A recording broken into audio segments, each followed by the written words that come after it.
took it very seriously, like we said, like, all right, if we're gonna do something new in the world of Star Wars, in this universe, it has to be different, it has to be unique.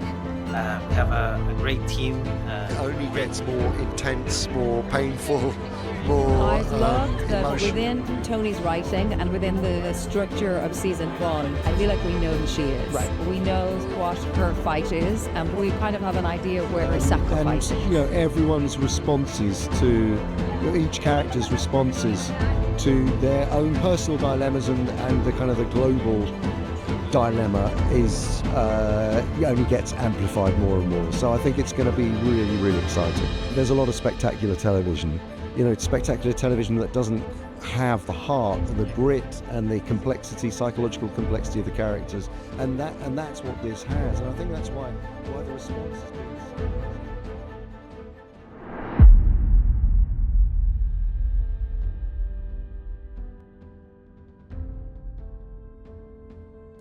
What's going on, everybody? Welcome back to Brew Banter. Today, we're talking about Andor Season 2. Debuting on April 22nd of this year, Andor Season 2 will follow our loved and familiar characters through 4 separate 3-episode arcs. So these 4-episode arcs will cover about a year each. The first arc being set in 4 BBY, which, put into a little bit of context for those of you who don't know what that is about when Luke and Leia are 16 years old, give or take. And, funny enough, 4 BBY is also the Empire's 15th anniversary, so they're kind of in their prime right now. Empire Day! I love it! All hail our glorious empire! Right, well, move along. A very, very common criticism of Season 1 was that it was simply too slow, and it was too slow of a burn in regards to its pacing and action. Back the lead. Unbelievable! McQueen is fading! McQueen is fading! Fading fast! No. And I know personally a couple people who thought this, and I know personally a couple people who thought it was the opposite. They thought it was great. In my opinion, I loved the pacing of Season 1. It was perfect. Perfect. Everything, down to the last minute details.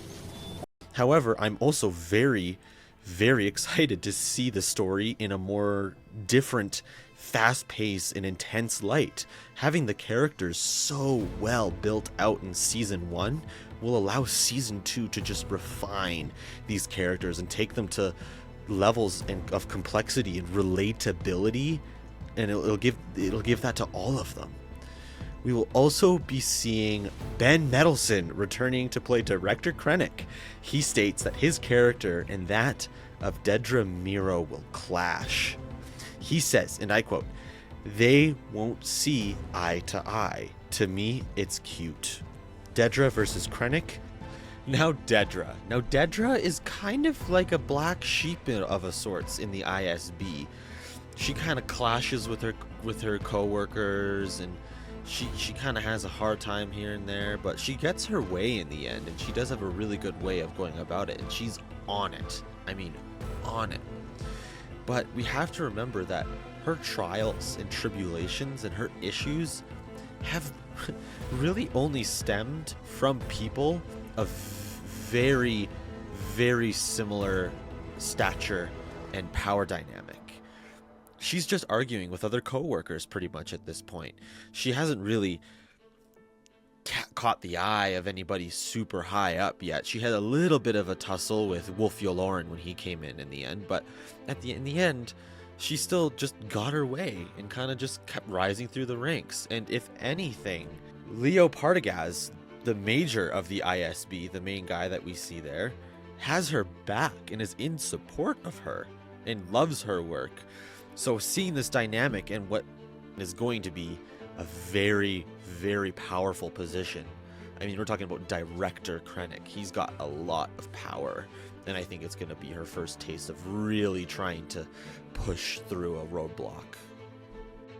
And in the words of Andy Serkis, the actor who played Kino Loy, the beloved floor manager in Season 1 in the One Way Out arc of Season 1, and I quote, "It only gets more intense, more painful, more emotional, and each character's response to their own moral dilemmas and global dilemmas is amplified more and more.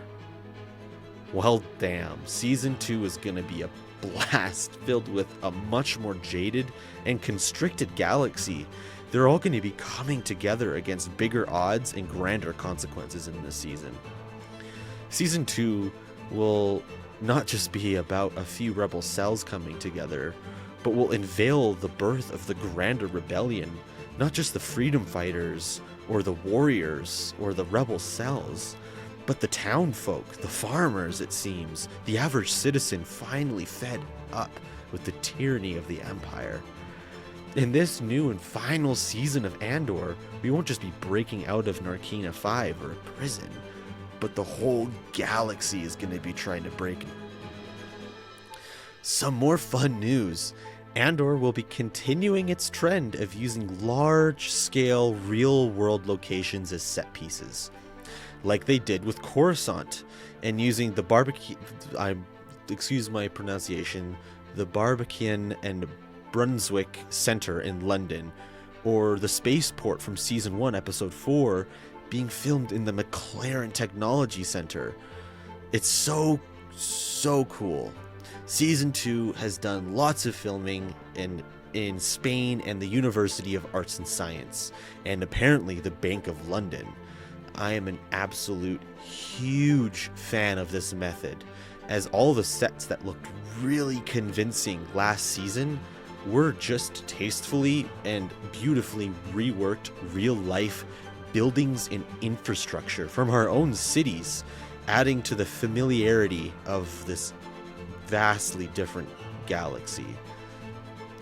So, it's fair to say I am super excited for this new season and final chapter of Andor. It's going to be epic, it's going to be fast, it's going to be emotional, intense. All of our characters are going to be tested even more than ever before. But I want to know what your thoughts and or concerns are for this season. Are you hyped? Do you think it can live up to Season 1? I personally think it's going to be just as good, if not just a little bit better. Let me know what you think down in the comments below. I want to hear your ideas. And without further ado, thank you everyone so much for watching today's video. May the Force be with you, and God bless everybody. Cheers.